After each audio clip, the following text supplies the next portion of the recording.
The winter of 1878 came down on the North Fork Valley like a hammer.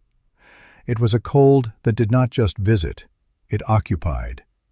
It seeped through the thickest logs, found the smallest chinks in the mud daubing, and settled deep in a man's bones.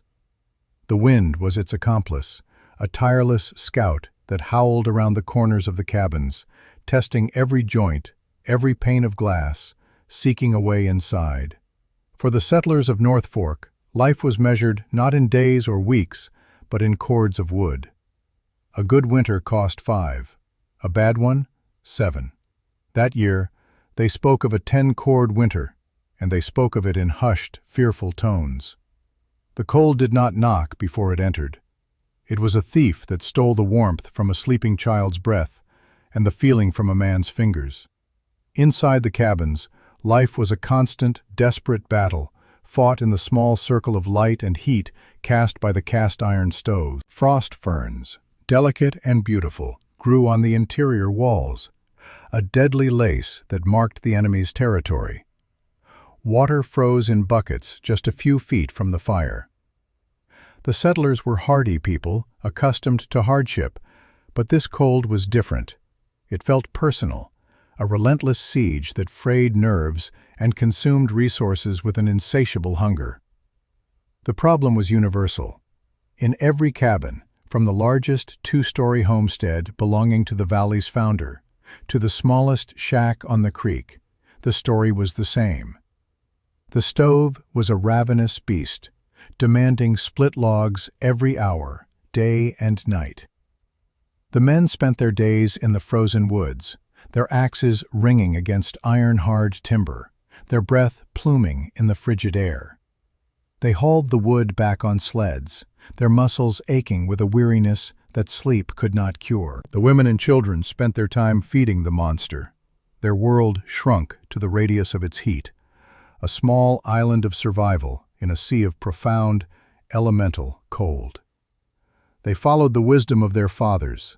They built as they had always built, thick log walls, tightly notched, with moss and mud packed in the gaps. They built large stone fireplaces at one end and installed efficient iron stoves in the center. They believed in the power of a big fire. A bigger fire meant more warmth. It was a simple, brutal arithmetic they had lived by for generations. Yet, the cold still won. The heat rushed up the chimney, stolen by the drafts, and the cabins remained chilled, their occupants living in a state of perpetual, shivering defense. The 10-cord winter was proving that their traditions, their inherited knowledge, were not enough. Amidst this community of seasoned frontiersmen stood Elias. He was a quiet man, an outsider not by birth, but by nature. He had arrived 2 years prior with his wife, whose lungs the doctors in the city said needed clean, dry air. The air was clean, but it was rarely dry, and certainly not warm. She had passed during their first winter, leaving him with their 6-year-old daughter, Lily, and a silence in his cabin that felt as vast and cold as the valley itself. He was not a logger or a trapper. His hands, though now calloused, had once been accustomed to the delicate work of technical drawings and blueprints. He was a civil engineer by training, a man who saw the world not as a thing to be endured, but as a system of forces to be understood. While his neighbors planned to build bigger fires, Elias spent his evenings by candlelight, not sharpening his axe, but sketching in a worn, leather-bound journal. He drew strange shapes, circles and squares connected by arrows, diagrams of air currents and heat radiation. He was not thinking about how to make more heat. He was thinking about how to keep the heat he already had. His neighbors saw him reading his books and making his strange drawings, and they mistook his quiet deliberation for foolishness. They saw a dreamer, a man lost in thought, while the real work of survival was being done in the woods with an axe. One day in late summer, Elias began his work, but he did not fell a single tree for his new cabin. Instead, he chose a spot on a gentle, south-facing slope and began to dig. He dug with a patient, methodical rhythm, day after day. The hole grew wider and deeper, far deeper than any root cellar. The men of the valley would stop on their way to the timber stands, lean on their axe handles, and watch him. They saw him digging into the earth like a badger, and they did not understand. Thomas, the valley's most respected builder, a man whose cabins were considered the standard of quality, finally approached him. "What are you building, Elias?" Thomas asked, his voice a mixture of genuine curiosity and veiled condescension. "A tomb for the winter?" The other men chuckled, the sound sharp in the crisp air. Elias paused, wiping sweat from his brow with the back of his hand. He looked at the hole, then at Thomas. "A home," he said simply. He explained his idea. He would build the cabin into the earth, using the ground itself as insulation. The north, east, and west walls would be buried, protected from the wind. Only the south wall, with large windows, would face the open. At the center of the structure, he planned to build a massive column of stone, a central hearth and chimney that would act as a thermal battery, absorbing heat and releasing it slowly. The men listened, their expressions shifting from curiosity to open disbelief, and finally, to mockery. "Stone?" one man scoffed. "A stone box will be colder than a grave. Everyone knows that." "You'll use more wood trying to warm that rock than all of us combined," another added, shaking his head. Thomas, ever the pragmatist, delivered the final verdict. "The ground freezes solid, 6 feet down. The frost will heave your walls and crack your foundation. You're building a house of failure, Elias. It's dangerous, especially for the little one." He gestured toward Lily, who was playing nearby. The warning was clear. His foolishness was one thing, but endangering his child was another. Elias heard their words, saw their shaking heads and their pitying glances. He did not argue. He did not try to explain the principles of thermal mass or the insulating properties of packed earth. He knew their knowledge was built on what they could see and touch, on the traditions that had kept them alive, however precariously. His was built on physics, on principles learned from books they could not read, and diagrams they could not understand. He simply nodded.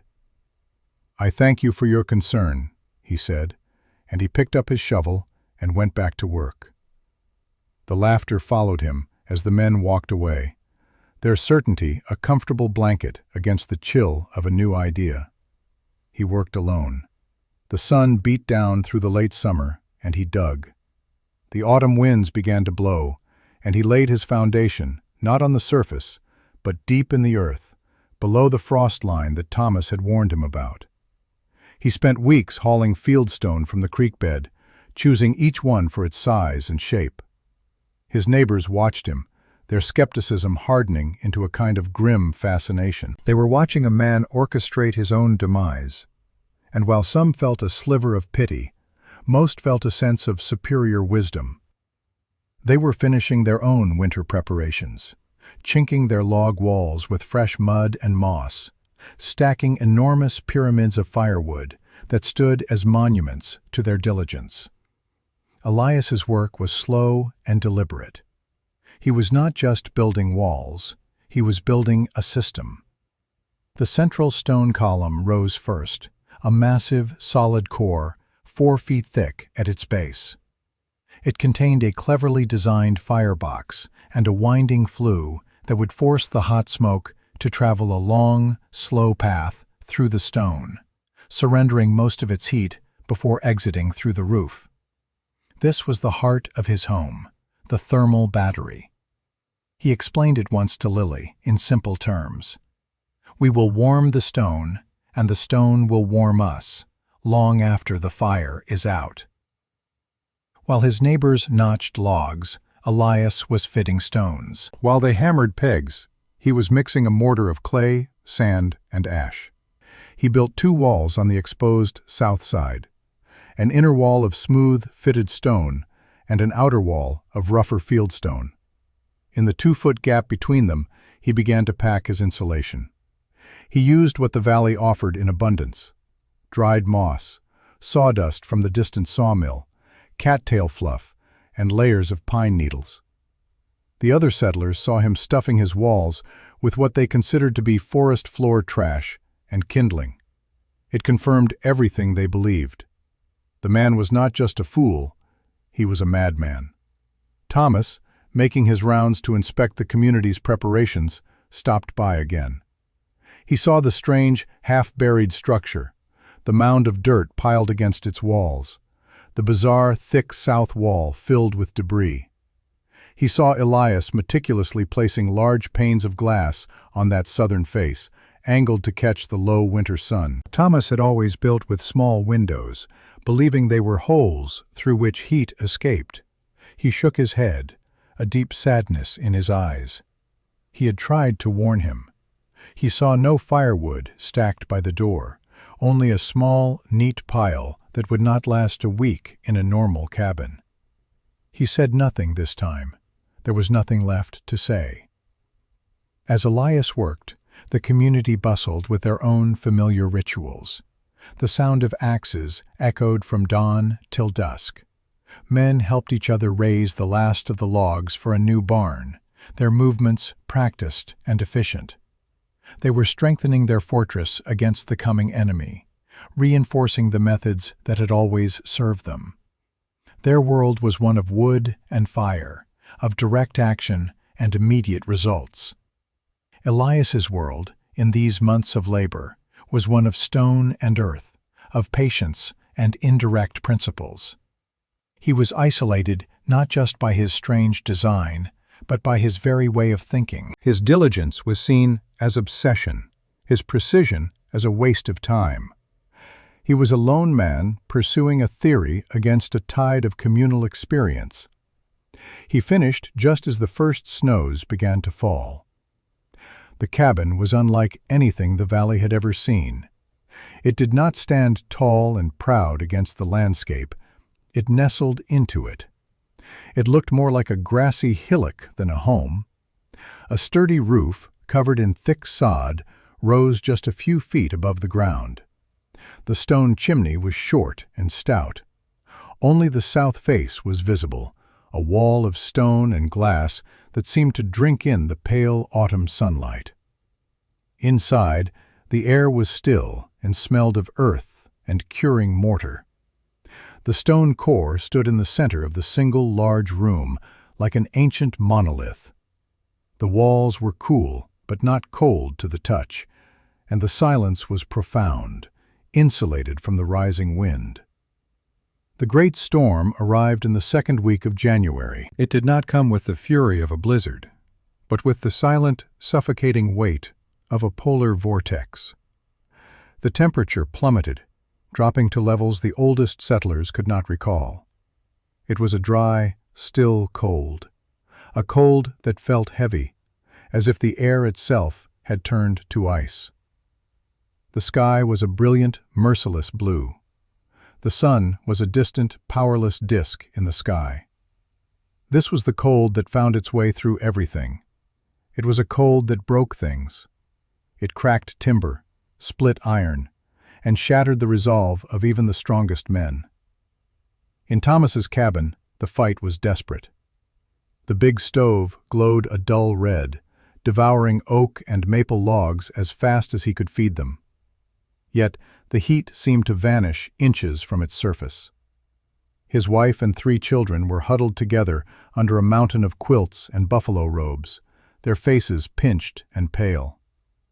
A thick layer of ice coated the inside of the windows. The walls, which he had built with his own expert hands, radiated a deep, penetrating cold. He could feel drafts moving through the room like ghosts, invisible currents of frigid air that made him shiver despite the roaring fire.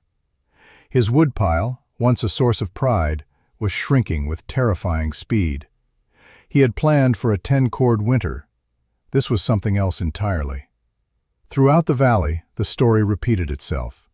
Smoke poured from every chimney in thick, white columns, a sign of fires being pushed to their absolute limit. But it was a losing battle. The heat was being generated, but it was not being held. It rushed up the flues, a sacrifice to the frozen sky. Families ran out of their main supply of seasoned hardwood and began burning greener pine and fir, which hissed and sputtered and gave off less heat. The sound of axes began to ring out again, a frantic, desperate percussion in the frozen silence, as men began to chop up sheds, fences, even furniture, anything that would burn, just to survive the night. Hope was dwindling as fast as the woodpiles. In Elias's cabin, there was quiet. There was calm. For 3 days before the storm hit its peak, he had burned a small, steady fire in the stone core, no larger than what a man might use for cooking.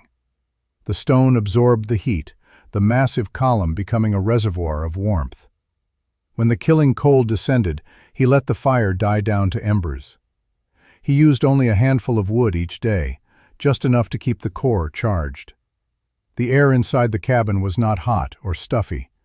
It was a steady, even temperature, a gentle warmth that radiated from the central pillar and the earthen walls. The large, south-facing windows, which Thomas had scorned, were now a source of passive power. During the few hours of daylight, the low winter sun streamed through them, its weak rays striking the dark stone floor and the massive central hearth. The stone soaked up this free energy, adding it to the reservoir of heat from the fire. The buried walls, protected by the deep earth and a thick blanket of snow, were not losing heat to the outside. They were holding it within. The wind howled over the low, sod roof, unable to gain purchase, unable to steal the warmth sealed inside. Lily was not huddled under blankets. She sat on a rug on the floor, playing with her wooden dolls, her cheeks rosy in the gentle, pervasive warmth. Elias sat at his table, reading a book, the silence broken only by the faint whisper of the wind over the roof. The crisis reached its peak on the 4th night. The temperature dropped so low that the mercury in the thermometers froze. Thomas burned the last of his accessible firewood. His cabin was now dangerously cold, the interior temperature hovering just above freezing. His youngest son was coughing, a dry, rasping sound that terrified him. He knew he had to do something. Pride was a luxury he could no longer afford. Survival was the only currency that mattered. Bundling himself in every layer he owned, he stepped out into the brutal, crystalline air. The stars were like chips of ice in the black sky. He looked across the frozen landscape at the other cabins, seeing the frantic plumes of smoke. Then he looked toward the small hillock where Elias lived. He saw nothing. No smoke from the chimney, no light in the windows. A cold dread, colder than the air, seized him. The fool had finally paid the price for his madness. He and his little girl had surely frozen to death. Driven by a grim sense of duty, he made his way across the crusted snow. The silence around Elias's home was absolute. It felt, as he had predicted, like a tomb. He reached the door, his heart heavy, and knocked. He expected no answer. He was prepared to break the door down and find the worst. The door opened. Elias stood there, bathed in a soft, warm light. He was wearing a simple wool shirt, not a heavy coat. Behind him, Thomas could see Lily asleep in her small bed, covered by a single light blanket. And he felt it. It was not a blast of heat, like from an open stove. It was a wave of calm, steady, and unbelievable warmth that washed over him. He stood there, speechless, the frigid air at his back, and the impossible warmth before him. He stumbled inside, his mind struggling to reconcile what his senses were telling him. The air was warm, not just near a fire, but everywhere. The entire space was comfortable. He looked at the central hearth. There were only a few glowing embers in the firebox, a fire so small it would not have heated a woodshed in his own home. He reached out a trembling hand and touched the stone of the massive central column. It was warm, radiating a gentle, persistent heat like a sun-baked rock in summer. He looked at the walls, the smooth inner stones, and saw no trace of frost. He saw the large windows and understood for the first time that they were not liabilities, but assets. "How?" Thomas whispered, his voice hoarse. It was the only word he could manage. Elias did not smile. He did not gloat or say, "I told you so." He simply gestured to the stone core. The stone holds the heat. The earth holds the stone. The windows let in the sun. The wind cannot touch the walls. I don't fight the cold. I simply don't invite it in. His triumph was quiet, stated in simple facts, as humble and solid as the house he had built. He pulled up a chair for Thomas. "Sit," he said. "Get warm." Thomas sat. For the first time in days, the deep, aching chill began to recede from his bones. He looked around the room, at the sleeping child, at the quiet man reading his book, at the glowing embers. Everything he knew, everything he had believed about building, about survival, about wisdom, had been proven wrong. He was the valley's best builder, and his family was freezing to death in a house that was consuming a forest. Elias was the valley's fool, and his daughter was sleeping peacefully in a home that was heated by a handful of sticks and the light of the winter sun. He was wrong. It was a simple, shattering thought. He was wrong. Word travels fast in a small community, especially when carried on the wings of desperation. The next morning, after the cold had broken its most severe grip, Thomas returned to his own frigid cabin and told his wife what he had seen. He then went to his closest neighbors, men who had laughed alongside him at Elias's folly. They listened, their faces etched with disbelief. A warm house with no fire? It sounded like a fever dream. But the desperation in Thomas's voice, the utter conviction in the eyes of a man known for his unshakable pragmatism, convinced them. A small group of men, led by Thomas, made their way to Elias's home. They were a delegation of the humbled, their pride frozen and cracked like the river ice. They knocked, and again Elias welcomed them in from the biting cold. The scene repeated itself. The men stepped across the threshold and were met with the same gentle, pervasive warmth. They saw the impossibly small fire. They touched the warm stone. They stood in the middle of the room, turning in slow circles, their faces a mixture of awe and profound confusion. One of them, a gruff logger named Ben, who had been the loudest in his mockery, simply took off his hat and held it in his hands, staring at the central hearth as if it were a religious altar. The laughter that had once echoed in the valley at Elias's expense was gone. In its place was a heavy, respectful silence. The men looked at the sturdy, thoughtful construction, the cleverness of the design, and they saw not foolishness, but a wisdom far deeper than their own. They saw a man who had not relied on brute force, but on understanding. He had not thrown more wood at the problem. He had redefined the problem itself. It was Thomas who finally broke the silence.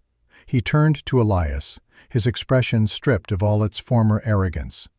He looked him in the eye, a student before a master. "Teach me," he said. The words were not a request, they were a plea. The other men nodded in unison, their faces serious. "Teach us all." Elias looked at the faces of the men who had ridiculed him. He saw no triumph in their submission, only the shared vulnerability of people trying to survive in a harsh world. He felt no desire for revenge or apology. He simply saw neighbors who needed help. He nodded and gestured for them to gather around the large wooden table. He took out a piece of slate and a small nub of chalk. He didn't begin with complex diagrams or engineering terms. He began with the sun. He drew the arc of the sun in the summer versus the winter, showing them how the low angle of the winter sun could be captured by south-facing windows. He explained how the earth, just a few feet down, maintains a constant, stable temperature, a concept they had never considered.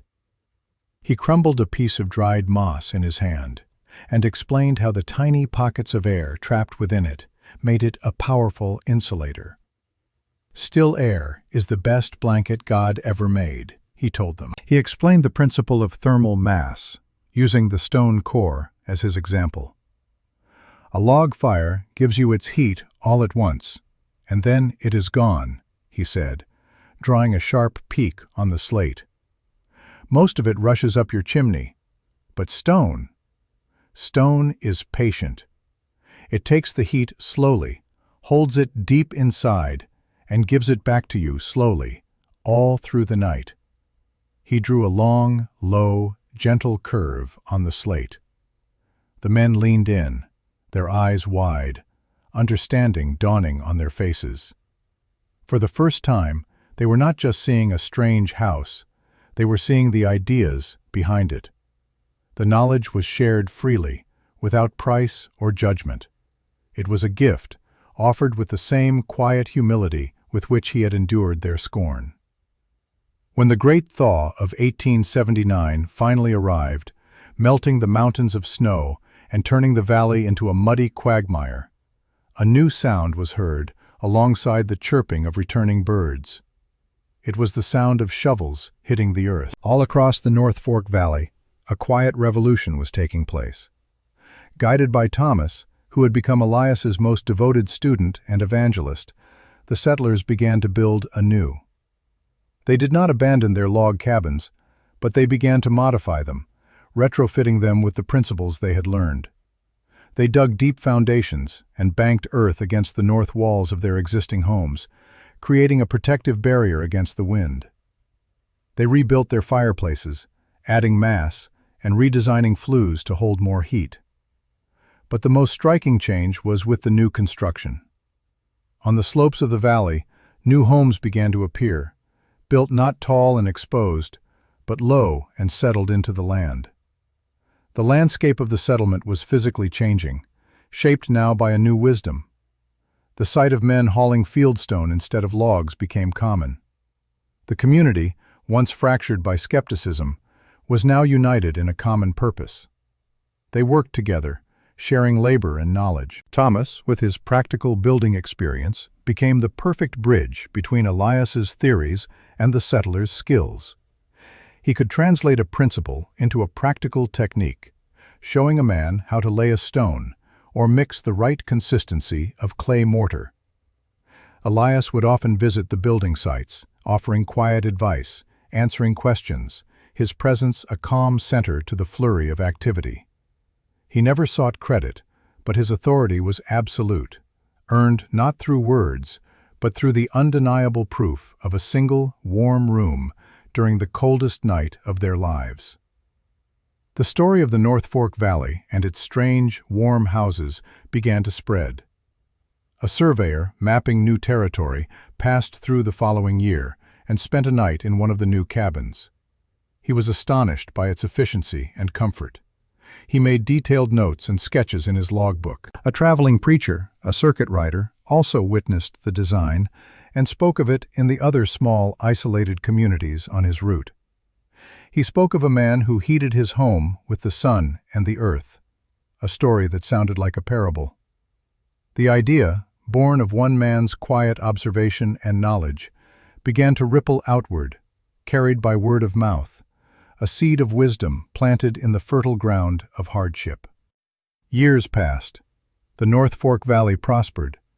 The 10-cord winter of 1878 became a legend, a story told to wide-eyed children, a benchmark against which all other winters were measured. But it was no longer a story of fear and desperation. It was a story of transformation. The cabins, once islands of shivering survival, were now true homes, sanctuaries of steady, reliable warmth. The endless, back-breaking labor of cutting wood was reduced to a manageable chore.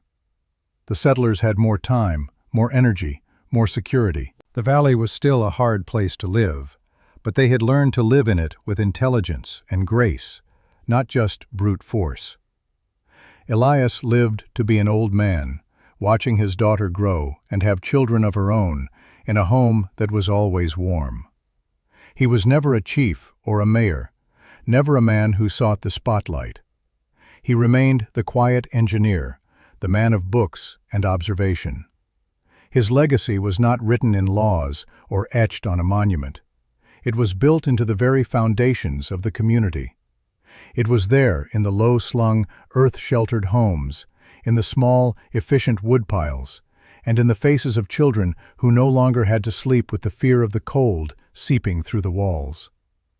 The great lesson of that terrible winter was not about a clever way to build a house. It was a lesson in humility. It taught a community of proud, self-reliant people that the oldest way is not always the best way, and that true wisdom is often found not in loud assertion, but in quiet observation. Elias had not conquered the winter. He had simply listened to it, understood its nature, and designed a way to live in harmony with it. The cold still came down on the North Fork Valley like a hammer, but the people there had learned that you do not have to stand in its way. You can build a shelter so smart, so quiet, and so humble that the hammer strikes and never even knows you are there. If this story moved you, share it with someone who believes in the power of quiet wisdom. And follow for more inspirational stories of courage, survival, and ingenuity.